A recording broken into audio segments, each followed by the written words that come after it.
Toyota has incorporated a new engine for the Tacoma 2024, one of the most exciting additions to the new truck. Today we will know from its design to its performance. Let's explore everything you need to know about this impressive engine.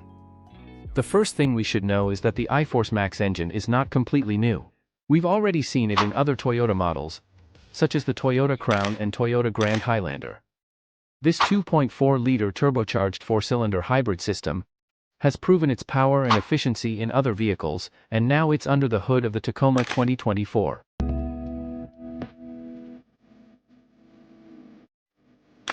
But then how is it different? It is important to note that the iForce Max hybrid system that powers the Tacoma is a variant of the system found in other Toyota models. While those models are front-wheel drive with a transverse engine, the Tacoma, being a rear or all-wheel drive pickup, features specific settings. Instead of an additional engine at the rear wheels, the system is adapted to work with the Tacoma's rear and all-wheel drive configuration. This system is not to be confused with other systems, such as Toyota's more car-based hybrid Synergy drive. These support their gasoline engines with two electric motors, a starter generator and a more powerful motor, that are connected to the engine via a continuously variable planetary-type transmission.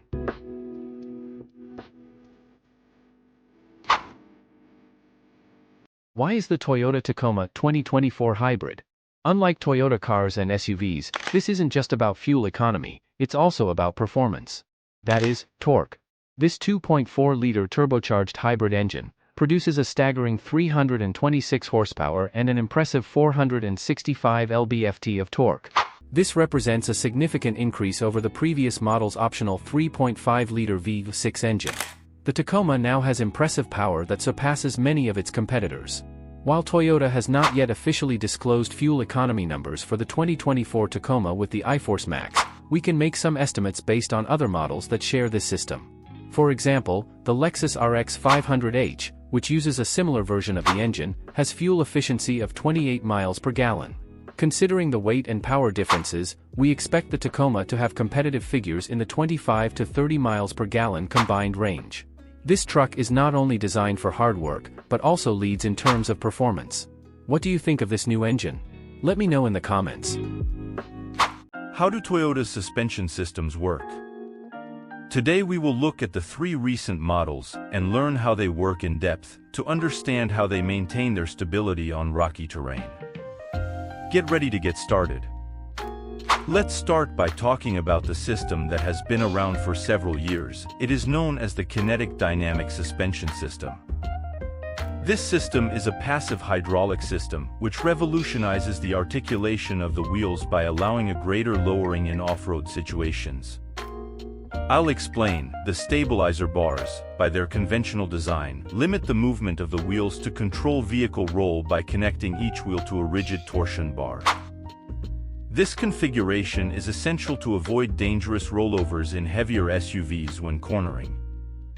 However, this vital feature can become a drawback off-road, as it restricts the ability of the wheels to articulate and thus affects traction. Perfect, because this system solves this problem by implementing a sophisticated set of hydraulic lines, hydraulic accumulators and pistons. During normal driving, when cornering, the hydraulic pressure is balanced between the axles, which prevents the system's pistons from activating and allows the stabilizer bars to maintain control of the vehicle's roll. However, when going off-road, when the system detects unusual wheel displacement, either longitudinally or transversely, it allows the hydraulic fluid to circulate freely. This action unlocks the pistons, allowing them to move vertically.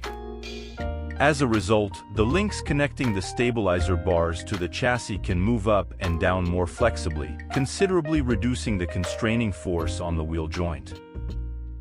This system is very interesting, but Toyota has launched a new one, called EKDSS. But why have they changed it? The key is the capability in the electronic actuators that allow the front and rear axles to be disconnected. This unique feature allows for superior articulation and minimizes interference between opposing axles. According to Toyota, one of the benefits highlighted is a significant reduction in head movements experienced by occupants. But pay attention, because this technology will only be available for the new Lexus GX. That is, it will not be available for the Tacoma, 4Runner, or Land Cruiser. Instead, they will have a lower-level system called SDM. However, for many it is a better system. But why do some people prefer it? The electronic stabilizer with disconnect is an innovative feature that transforms the conventional stabilizer bar. Integrated directly into the front axle, this system features an electronic actuator that, at the push of a button, releases the two halves of the anti-roll bar for independent movement. This concept is reminiscent of the front anti-roll bar disconnect system that many Jeep drivers are familiar with as an option on certain Wrangler models. However, unlike the EKDSS or the older KDSS system, this advance does not extend to the rear axle. In fact, this omission could be considered an advantage, as some owners have found that KDSS does not provide significant improvements in rear axle articulation. Now that we understand these two systems, which one is better? Undoubtedly, this topic will generate numerous debates in the forums in the coming years. However, each system has its own advantages and disadvantages. SDM made its debut in the Toyota Land Cruiser 2024, making it a relatively new system for Toyota. One of its advantages is that it gives the driver full control over the state of the front anti-roll bar. Unlike the EKDSS, which operates automatically, similar to its passive KDSS predecessor, a driver is unlikely to want to override it due to its design. However, the SDM requires simply pressing a button to unlock the axle, a feature that some drivers will appreciate. In addition, because SDM is a less extensive and complex system than EKDSS, it may be easier to lift or modify an SDM-equipped 4Runner. In the case of the Toyota Tacoma, which also incorporates SDM hardware, the advantage translates into a 10% increase in flexibility over the previous generation of the truck, which is a marked improvement. Which system do you prefer? Back in 2018, Toyota introduced a new transmission system based on the CVT we know. This system raised new improvements in performance and consumption. But what's new about it? Stick around to learn how it works and why it is so unique. First, let's talk about what exactly a CVT transmission is.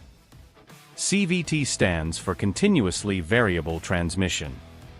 Unlike traditional automatic transmissions that have a fixed number of gears, CVTs can shift continuously over a range of speeds, allowing for smooth acceleration and optimized fuel efficiency. If you want a video about which one is better, let me know in the comments. Now, Toyota has taken it a step further with its direct shift CVT. This transmission combines the advantages of a traditional CVT with some unique features that improve both performance and driving feel.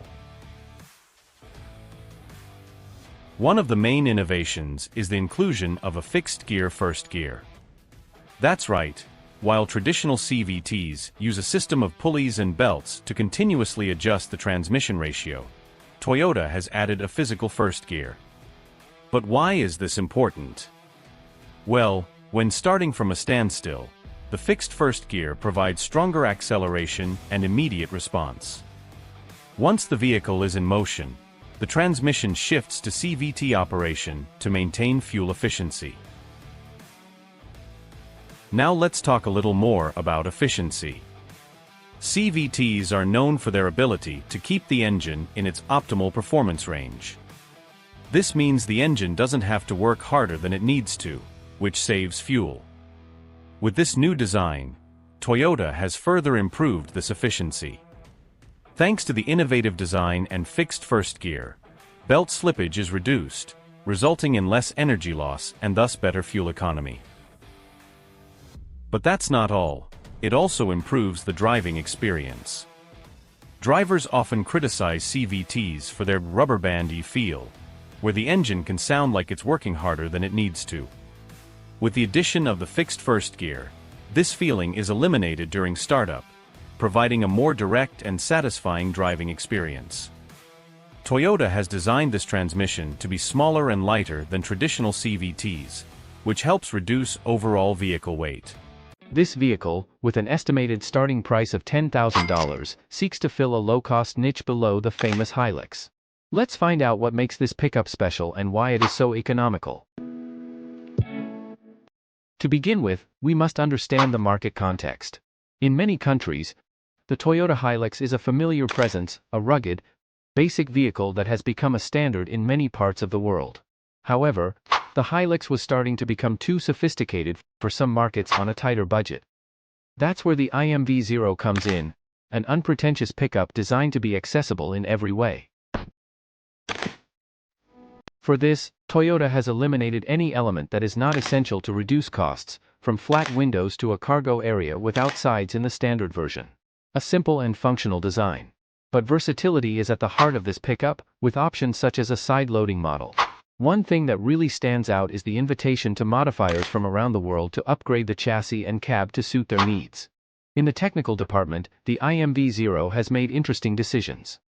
Like the absence of airbags, although they will also be available as an option or will be standard in some markets. No armrests, only door pockets that also serve as handles, manual window control, plenty of plastic and rubber inside. Everything is designed to be essential. The suspension, inherited from the Hilux, offers upgrade possibilities for those looking to increase GVWR. As for its engine, exact powertrain specs have not been disclosed, but we assume our example was equipped with the Hilux's basic 4-cylinder, 2.0-liter, 139 horsepower gasoline engine and a 5-speed manual transmission. We assume the diesel will be the 2.4-liter, 150 horsepower Hilux unit, but multiple engines are likely to be offered. Which engine do you think would be good? Leave your opinion in the comments. But how does it feel to drive? The folks at MotorTrend had a chance to test drive one version and said that despite having airbags and ABS, this simplified pickup feels lighter than its size suggests, accelerating faster than expected. Its basic, no-frills design offers a refreshing experience in a world where new vehicles tend to be priced much higher. Driving this pickup, one instantly realizes how it will enable people from other corners of the world to do the hard work necessary to earn a living, build a community, help others, etc. In that sense, it is a very different kind of lifestyle vehicle than we are used to. The IMV0 is not just a vehicle, it is a platform for future customizations.